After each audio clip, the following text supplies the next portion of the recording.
Bonjour à tous. Comme notre thème nous l'a appris, il est important que nous ayons la foi que Jésus est capable de tout. Comme nous l'avons vu précédemment, Satan, sachant que Dieu a des projets glorieux pour ses enfants, entreprend de les empêcher de se réaliser. Aujourd'hui, nous allons identifier l'un des pièges que Satan tente habituellement pour détourner les bénédictions des enfants de Dieu.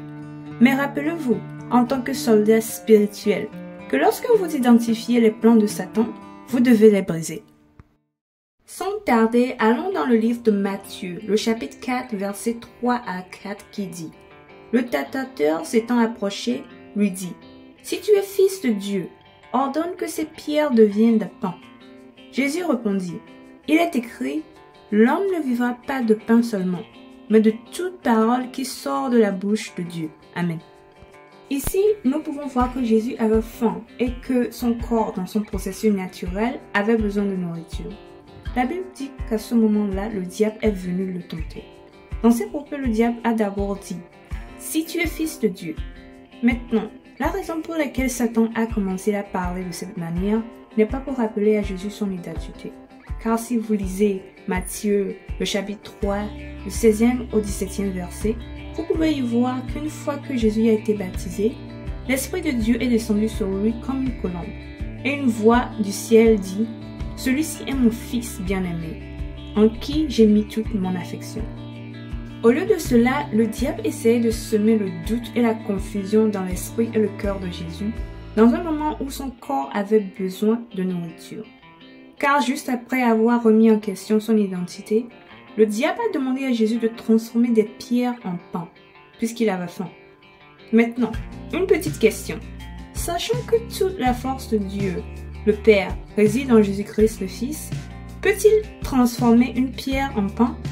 La réponse est oui, car il peut tout faire. Cependant, dans ce cas particulier, Jésus savait que tout ce que le diable lui demandait était une provocation. Si vous vous en souvenez, dans notre dernière vidéo, nous avons vu que vous devez porter le casque de salut pour protéger votre esprit et vos pensées de toute déception et séduction. Et vous devez aussi porter la cuirasse de la justice pour protéger votre cœur de tout mensonge et de toute corruption. Ici, nous voyons à quel point vous devez prendre au sérieux l'armure de Dieu. Car il est essentiel que vous sachiez que dans n'importe quelle situation, le diable peut vous provoquer et vous défier. Il faut néanmoins savoir réagir d'une manière appropriée. La Bible nous dit au verset 4 que Jésus dit à Satan « Il est écrit, l'homme ne vivra pas de pain seulement, mais de toute parole qui sort de la bouche de Dieu. » Ici, la première chose mentionnée par Jésus est « Il est écrit ».